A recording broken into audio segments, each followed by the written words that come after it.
अमलाचं आयुष्य पूर्णपणे उद्ध्वस्त झाल्यासारखं झालेलं होतं. राहुल हा तिच्या आयुष्यात आलेला पहिला पुरुष होता, ज्याने तिला प्रेमाचा अर्थ उलगडून दाखवलेला होता. आजवर तिला माहीत नसलेल्या या रस्त्यावर घेऊन तिच्याबरोबर काही काळ चाललेलाही होता. राहुलला भेटण्यापूर्वी तिला आपल्या आयुष्यात कमतरता आहे, अशी काही उणीव आहे, ह्याची कधी जाणीवच झालेली नव्हती. तिच्या दृष्टीनं तिचं आयुष्य तसं परिपूर्ण होतं. तारुण्याच्या उंबरठ्यावर पाऊल ठेवताना तशी मनात एक धूसर कल्पना निर्माण झाली होती, पण ह्या कल्पनेला चेहरा नव्हता. केवळ अंतर्मनावर उमटलेलं एक बिनचेहऱ्याचं प्रतिबिंब म्हणून त्या चेहऱ्याला आकार देण्याचा तिने कधी प्रयत्नही केला नव्हता आणि त्याची कधी उत्कटतेनं प्रतीक्षासुद्धा केली नव्हती. पण जेव्हा अकस्मात राहुलनं तिच्या आयुष्यात प्रवेश केला, तेव्हा ह्या कल्पनेला चेहरा लाभला. मनातलं धूसर प्रतिबिंब गडद झालं. आजवरच्या आपल्या आयुष्यातल्या कमतरतेची तिला यावेळी ठळक जाणीव झाली. म्हणूनच राहुलच्या आपल्या आयुष्यात होणाऱ्या प्रवेशावर तिला बंधन घालता आलं नाही, तसा विचार तिच्या मनात सुद्धा आला नाही. उलट राहुल नावाच्या या तुफानात तिने स्वतःला झोकून दिलं. राहुल या एकाच शब्दाभोवती तिचं अवघं भावविश्व व्यापून गेलेलं होतं. राहुलमुळे आपल्या आयुष्याला परिपूर्णता आली असं वाटत असतानाच अचानक या हव्याशा वाटणाऱ्या तुफानाचं रूपांतर प्रचंड झंझावातात झालं होतं आणि त्या झंझावातात ती उन्मळून पडली होती. तिचं सगळं आयुष्य उद्ध्वस्त झाल्यासारखं झालं. हा धोका पचवणं तिला फार कठीण गेलं होतं. आपलं खरं स्वरूप कळल्यावर एखाद्यानं पुन्हा तिच्यासमोर यायचं धाडस केलं नसतं, पण राहुलने ते केलं होतं. त्यांनी सतत 8 दिवस तिचा पाठलाग करून तिला समजावण्याचा, झाल्या प्रकाराबद्दल स्पष्टीकरण देण्याचा प्रयत्नही केला होता. साहजिकच अमलाच्या मनात थोडीशी चलबिचल निर्माण झाली होती. त्याचं म्हणणं ऐकून घ्यावं असं तिला वाटायला लागलं होतं. कधीकधी माणूस गैरसमजुतीची शिकार होतो. राहुलच्या बाबतीतही असं काही घडलं असण्याची शक्यता आहे. अमलानं अशी स्वतःच्या मनाची समजूत घालून राहुलचं म्हणणं ऐकून घेण्यासाठी स्वतःच्या मनाची तयारी केली होती. त्यांनी दिलेलं स्पष्टीकरण नंतर पडताळून पाहता येणार होतं. खरं म्हणजे हे आपलं उगीचंच. खरं कारण एकच होतं. अमलाला मनातून कुठेतरी राहुलबद्दल विश्वास वाटत होता. मनातल्या एका कोपऱ्यात खात्रीची भावना होती. राहुलचं आपल्यावर खरं प्रेम आहे, त्याशिवाय का तो आपण एवढं झिडकारलेला असतानाही आपल्या जवळ यायचा प्रयत्न करतोय. तर असं सगळं असताना पुन्हा एकदा अमलाच्या ह्या विश्वासाला तडा गेला होता. राहुलनं खरोखर आपल्याशी प्रेमाचं नाटक केलं आणि केवळ पैज जिंकण्याच्या उद्देशानं तो आपल्या मागे लागला होता, ह्याची तिला खात्री पटली होती. राहुलशी असलेलं आपलं प्रेमप्रकरण अमलानं तसं गुप्त ठेवलं होतं. पण जेव्हा अचानक त्या दिवशी मराठा मंदिरवर सुप्रिया त्यांना भेटली होती, निस्संदिग्ध शब्दात तिने राहुलवर आरोप केले होते, तेव्हा अमलाला भयानक धक्का बसला होता आणि त्याच तिरीमिरीत ती तिथून निघून गेली होती. त्यानंतरचे 2-3 दिवस ती कमालीची अस्वस्थ होती. तिची अस्वस्थता, तिची बेचैनी तिच्या मैत्रिणींच्याही लक्षात आली होती. बऱ्याच जणींनी खोदून विचारलं होतं, पण अमला कोणालाच काही सांगण्याच्या मनस्थितीत नव्हती. आपल्याच तोंडून आपल्या ह्या असफल प्रेमाची कहाणी सांगायची आणि लोकांनी वरून सहानुभूती दाखवत मनातल्या मनात आपल्या मूर्खपणाला हसायचं, हे तिला मान्य नव्हतं. पण कुणाजवळ तरी मन मोकळं करावं असंही तिला मनातनं वाटत होतं. म्हणूनच शेवटी तिनं आपल्या अगदी जवळच्या मैत्रिणीजवळ एक दिवशी सगळं काही सांगून टाकलं होतं. त्यातल्या त्यात ह्याच मैत्रिणीवर तिचा थोडाफार विश्वास होता. ती आपली टर उडवणार नाही, आपल्याला समजावून घेईल याची तिला खात्री होती. हे सगळं सांगत असताना तो आपल्याला पुन्हा पुन्हा भेटण्याचा प्रयत्न करतोय, हेही तिला सांगितलं. आणि त्याच मैत्रिणींनी तिला त्याचं म्हणणं ऐकून घ्यायचा सल्ला दिला. अमलाच्याही मनात तसे काहीसे विचार घोळत होतेच. मैत्रिणीच्या त्या सल्ल्यानं तिच्या मनातली द्विधा अवस्था संपली होती आणि म्हणूनच राहुलचं म्हणणं ऐकून घ्यायचा तिने निर्णय घेऊन टाकलेला होता. पण इथे राहुलचं दुर्दैव आड आलं होतं. ज्या दिवशी अमलानं राहुलशी या विषयावर बोलायचं ठरवलं होतं त्याच्या आदल्याच दिवशी राहुलनं नेहमीप्रमाणे अमलाचा पाठलाग करून तिला कॉलेजजवळ गाठलं होतं. तो तिची मनधरणी करत होता. त्यावेळी अमलाचा निर्णय झाला नव्हता म्हणून नेहमीप्रमाणे तिनं त्याला त्या दिवशी झिडकारलं होतं. पण राहुल असा अमलाची मनधरणी करत असताना नेमकं राहुलला अमलाच्या त्या मैत्रिणीने बघितलं होतं. तोवर अमलाच्या प्रियकराला तिने पाहिलं नव्हतं. पण अमला ज्याच्या प्रेमात पडली आहे, ज्याच्यावरती जीव तोडून प्रेम करते आहे, तो दुसरा तिसरा कोणी नसून राहुलच आहे हे समजताच ती मैत्रीण कमालीची गंभीर झाली होती. कारण राहुलच्या दुर्दैवानं ती राहुलला चांगलं ओळखत होती. या SNDT कॉलेजला ॲडमिशन घेण्यापूर्वी ती राहुल ज्या कॉलेजमध्ये होता तिथे होती. अर्थात त्यावेळी त्याला फारच ज्युनियर होती ती. पण राहुलच्या या दिलफेक आणि पैजेच्या किल्ल्यामुळे तो संपूर्ण कॉलेजमध्ये चांगला लोकप्रिय झाला होता. त्याची ती लोकप्रियता फारशी चांगली नव्हती. निदान अमलाच्या त्या मैत्रिणीच्या कानावर राहुलविषयी जे काही आलं होतं त्यामुळे राहुलविषयी तिचं मन पूर्वग्रहदूषित झालेलं होतं. त्याच दिवशी त्या मैत्रिणीनं अमलाची भेट घेतली. सकाळी तुझ्याजवळ बसस्टॉपजवळ जो बोलत होता तोच तर नाही ना तो ज्याच्याविषयी तू मला सांगितलंयस? खात्री करून घेण्यासाठी मैत्रिणीनं विचारलं. हो ग, आजही तो माझा पाठलाग करत आला होता. काकुळतीला येऊन फक्त एकदा माझं म्हणणं ऐकून घे असं म्हणत होता. पण अजून त्याला थोडंसं ताणण्यासाठी मी त्याच्याशी नेहमीप्रमाणेच वागले. पण उद्या आम्ही त्याचं म्हणणं ऐकून घ्यायचं ठरवलं आहे. तूही म्हणालीस ना. क्षणभर बोलावं का बोलू नये या संभ्रमात अमलाची मैत्रीण तशीच उभी राहिली. तिच्या चेहऱ्यावरचे ते काहीसे बदललेले भाव, तिचं मौन अमलाच्या लक्षात आलं. काय झालं? अमला, तुझा माझ्यावर विश्वास आहे म्हणून तू तुझं हे सगळं प्रेमप्रकरण मला सांगितलंस. मी त्याला पाहिलं नव्हतं म्हणून तुला त्याच्याशी पुन्हा बोलण्याचा, त्याचं म्हणणं ऐकून घेण्याचा सल्ला दिला. पण आता वाटतंय की हा सल्ला देण्यात मी फार घाई केली. म्हणजे मी समजले नाही. मी त्याला ओळखते. तू राहुलला ओळखतेस? हो, अगदी चांगली ओळखते. असं कोड्यात बोलू नकोस का? माझ्या छातीत उगाचच धडधडायला लागलं आहे. तू त्याला कशी ओळखतेस? अमलाच्या छातीत खरोखरच धडधडायला लागलं होतं. तो ज्या कॉलेजमध्ये होता ना त्याच कॉलेजमध्ये मी सुद्धा होते. बरं मग त्यानं त्याच्या पूर्वायुष्याबद्दल तुला काहीच सांगितलेलं नाही आम्हाला? अमलाच्या मैत्रिणीनं अमलालाच उलटं विचारलं. नाही, तसं फारसं काही नाही. अगं, आमची ओळख होऊन फार तर 15 दिवस तर झालेत. मग जाऊ दे अमला. फक्त मी तुला एक सांगते, त्याला पाहण्यापूर्वी मी जो सल्ला दिला होता तो मी मागे घेते. माझ्या सल्ल्याप्रमाणे वागण्याचा तू प्रयत्न करू नकोस. तुला जे योग्य वाटतंय ते तू कर. हे बघ उजू, हा माझ्या संपूर्ण आयुष्याचा प्रश्न आहे ग. मला सगळं काही कळायला हवं. जे काही असेल ते तू स्पष्ट सांग. हे बघ, मी जे काही सांगेन ते तुला पेलवणार नाही आहे आम्हाला. मला ते पेलवेल का नाही याची चिंता तू नको ना करू ग. मला तुझी चिंता आहे म्हणून ते सांगण्याचं धाडस मला होत नाही आहे. आम्हाला तू फार सेंटिमेंटल मुलगी आहेस. मी जे काही सांगेन ना त्यामुळे तुझं सगळं भावविश्व उद्ध्वस्त होईल. हे बघ उजू, मी तुला आत्ता सांगितलं, माझी चिंता करू नकोस. माझ्या नशिबातच तसं असेल तर तू मला आता काही सांगितलं नाहीस तरी जे काही होणार आहे ते टाळता येणार नाही ना. ठीक आहे, आम्हाला तुझा हट्ट असेल तर सांगते.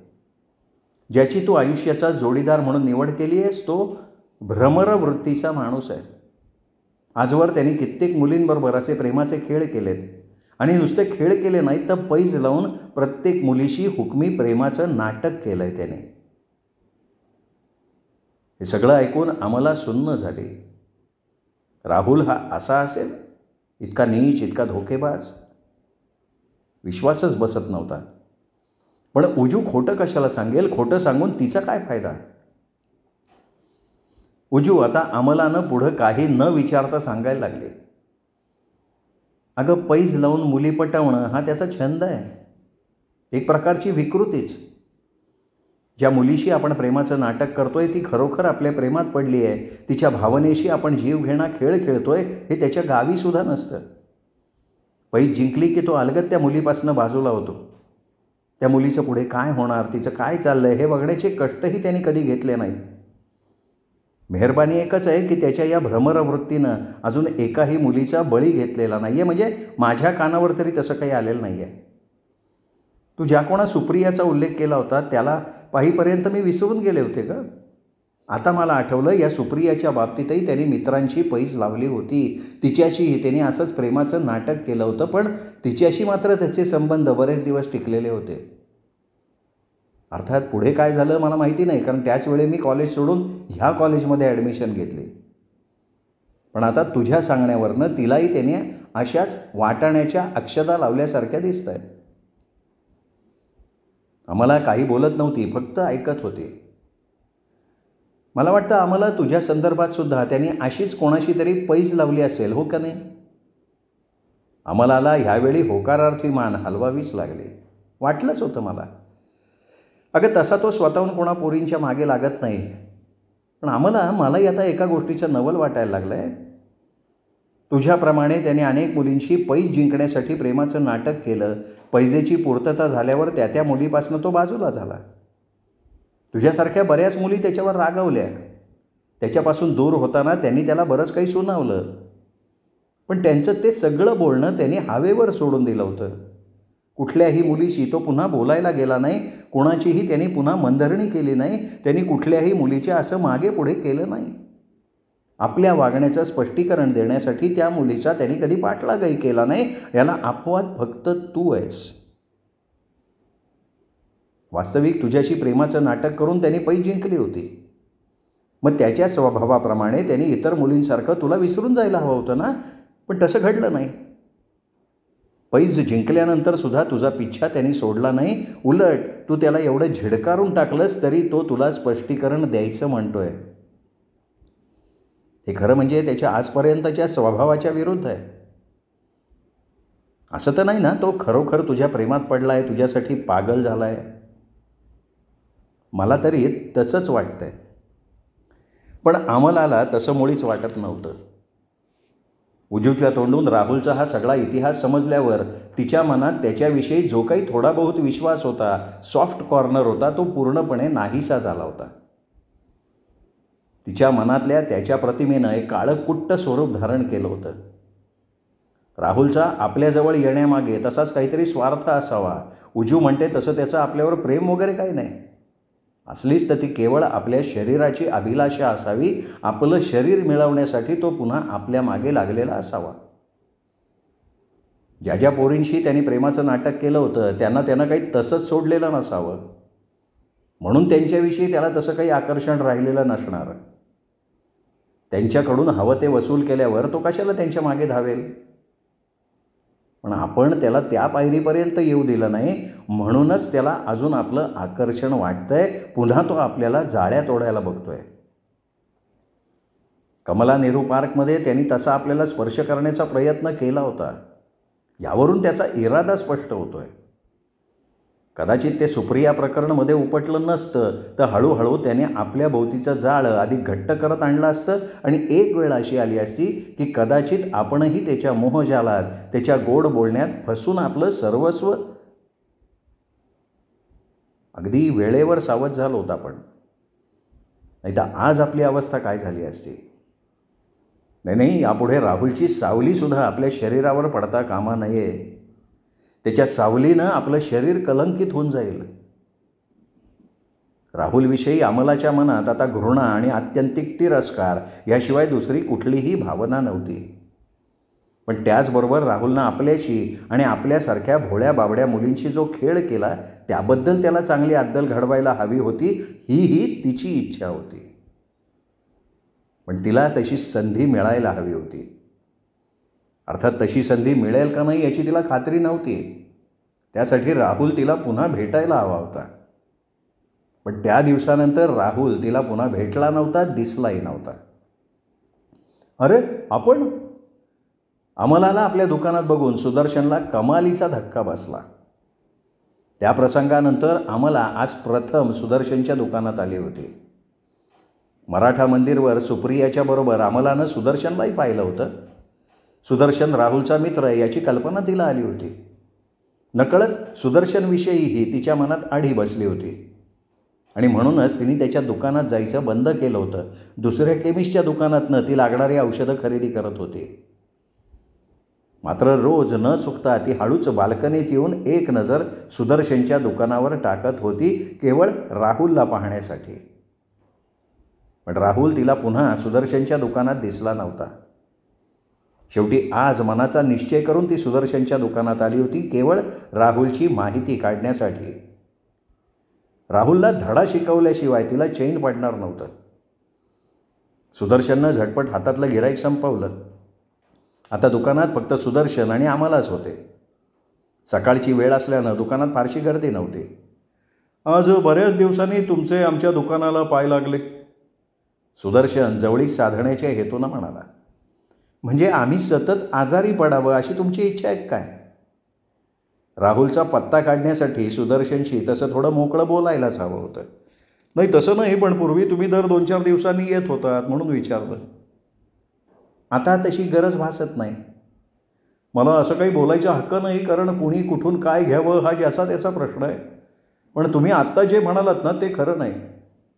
पुढच्या चौकातल्या दुकानातनं हल्ली तुम्ही औषध घेता हे मला माहिती आहे. मी 2-3 वेळा तुम्हाला तिथे पाहिलं आहे. माझं दुकान वर्ज करण्याचं कारण काय ह्याचीही मला कल्पना आहे. अमलानं फक्त त्याच्याकडे पाहिलं.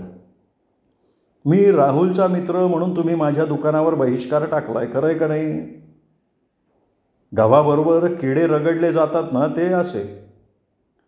सुदर्शन म्हणाला. मग अचानक त्याच्या लक्षात आलं, चायला आपण स्वतःच आपल्याला किडे म्हणून घेतलं. म्हणून मग ते शब्द तिच्या डोक्यात शिरण्यापूर्वी तो म्हणाला, काय तशी त्याची आणि माझी फारशी मैत्री अशी नव्हती. आम्ही एकाच कॉलेजमध्ये होतो तेव्हा थोडीफार ओळख होती. त्यानंतर मी हे केमिस्टचं दुकान उघडलं आणि तो झाला मेडिकल रिप्रेझेंटेटिव्ह. दोन्ही धंदे समान, त्यामुळे साहजिक तो माझ्याकडे यायला लागला.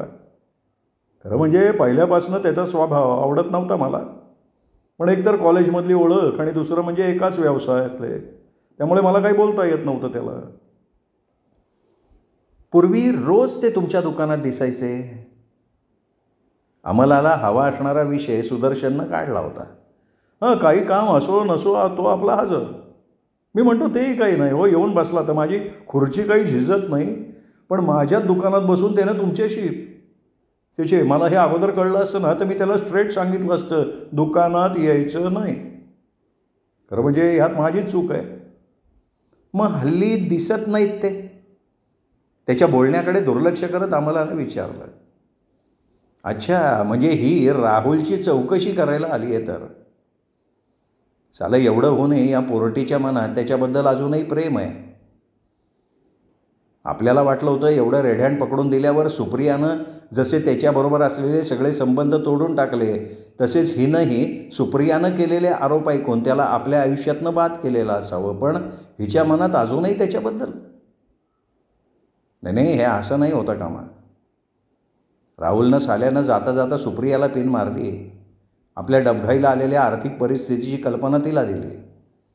त्याच्याशिवाय अन्य कोणाला आपल्या परिस्थितीची जाणीव नव्हती, होती ती फक्त राहुलला. त्यांनी बरोबर त्याचा उपयोग करून घेतला. आपल्या हातातोंडाशी आलेला घास त्यांनी हिरावून घेतला. सुप्रियाच्या डोक्यात त्यांनी बरोबर भरवलं, सुदर्शन पैशासाठी तुझ्याशी लग्न करतोय, आणि तेही नीरूच्या थ्रू भरवलं. कारण तो स्वतः गेला असता तर सुप्रियानं त्याच्यावर मुळीच विश्वास ठेवला नसता. परिणामी सुप्रियानं आपल्याशी जेवढे असलेले सगळे संबंध ताडकन तोडून टाकले तसे टाकले नसते.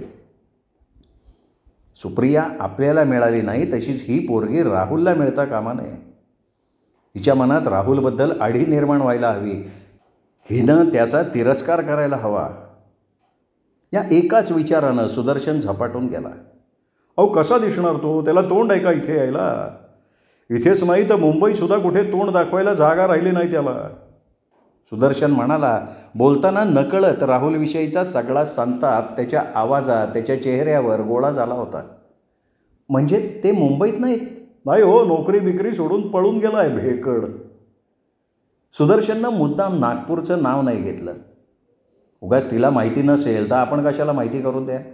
नाही तर ही पोरगी सरळ नागपूरला जायची. प्रेमात पागल झालेला माणूस काय वाटेल ते करेल. खरं म्हणजे मला तुमच्या व्यक्तिगत मामल्यात नाक खुपसायचं नाही आहे, पण राहवत नाही म्हणून बोलतो. तुमच्यासारख्या चांगल्या खानदानी मुलीनं फसू नये याच हेतूनं मला तुम्हाला एक सांगायचं आहे, तुम्ही त्याचा नाद सोडा. तो त्या लायकीचा माणूस नाहीच आहे. कुठल्याही एका मुलीशी एकनिष्ठ राहणं त्याच्या स्वभावात नाही. आयुष्यात त्यांनी कधी कुणावर प्रेम केलं नाही. दुसऱ्याच्या आयुष्याशी भावनांशी खेळणं ह्यात त्याला आसुरी आनंद वाटायचा. अहो, सुप्रियाला सुद्धा मी हेच कितीतरी वेळा सांगायचा प्रयत्न केला, कित्येकदा तिला सावध करायचा प्रयत्न केला, पण तिने कधी माझ्यावर विश्वास ठेवला नाही. स्वतःच्या सौंदर्याचा गर्व होता ना तिला. मला सोडून राहुल कधी दुसऱ्या मुलीकडे जाणार नाही असं तिला वाटायचं. शेवटी प्रत्यक्ष डोळ्यांनी बघितलं तेव्हा कुठे तिचा विश्वास बसला. तुमच्या बाबतीत सुद्धा तसंच घडलं असतं बरं का. पापाचा घडा केव्हा ना केव्हा भरतो असं म्हणतात ना. त्या दिवशी त्यानं मोठ्या हुशारकीनं तुम्हाला कसं हातोहात गटवलं हे मला सांगितलं, आणि खात्री करून घ्यायची असेल तर मराठा मंदिरवर ये असंही मला सांगितलं. त्याला स्वतःचा पराक्रम दाखवायचा होता ना. मग मी ही संधी साधली. मला सुप्रियाचे डोळे उघडायचेच होते, आणि त्याचबरोबर तुम्हाला सुद्धा त्याचं खरं स्वरूप दाखवून द्यायचं होतं. म्हणून मग सुप्रियाला घेतलं आणि मी मराठा मंदिरवर आलो. मी तसं केलं नसतं तर तो इकडे सुप्रियाला चाळवत राहिला असता, तिकडे तुमच्याशी प्रेमाचं नाटक करत राहिला असता. आणखी न जाणू कितीतरी मुलींना त्यांनी फसवलं असतं. म्हणून म्हणतो जे झालं ते एका अर्थी बरं झालं. माझा यात काही स्वार्थ नव्हता, पण तुमच्यासारख्या भाबड्या मुलींना एका कसायाच्या कचाट्यातून सोडवल्याचं समाधान मला लाभलं आहे, आणि माझ्या दृष्टीनं तेवढं पुरे. बोलताना सुदर्शनला धाप लागली होती. त्याचा चेहरा लाल झाला होता. हा अभिनय नव्हता. राहुलविषयी बोलताना खरोखर त्याचा संताप अनावर झाला होता. सुदर्शनचा तो आवेश बघून आम्हाला खरोखर भारावून गेली होती. उजूनं सांगितलं ते खरंच होतं. राहुलच्या देखण्या चेहऱ्यामागे एक धोकेबाज वासना पिसाट आदिमानव लपलेला होता. फार थोडक्यात वाचलो आपण या वासना पिसाटाच्या कचाट्यातनं. खरंच सुदर्शन त्या दिवशी सुप्रियाला घेऊन मराठा मंदिरवर आला नसता तर. या माणसाचे फार उपकार आहेत आपल्यावर. सुदर्शन म्हणत आहेत ते बरोबर आहे. राहुल एक नंबरचा भेकड होता, म्हणूनच तर मुंबई सोडून पळून गेला. बरं झालं, मुंबईतली एक घाण कमी झाली. वाईट एकाच गोष्टीचं वाटतंय, त्याला धडा शिकवायची आपली इच्छा अपूर्ण राहिली. श्रोते हो, हा होता सुरेश वैद्य लिखित दुहेरी या कादंबरीचा 10वा भाग. या कादंबरीचा 11वा म्हणजेच शेवटचा भाग उद्या. तोपर्यंत नमस्कार मित्रहो.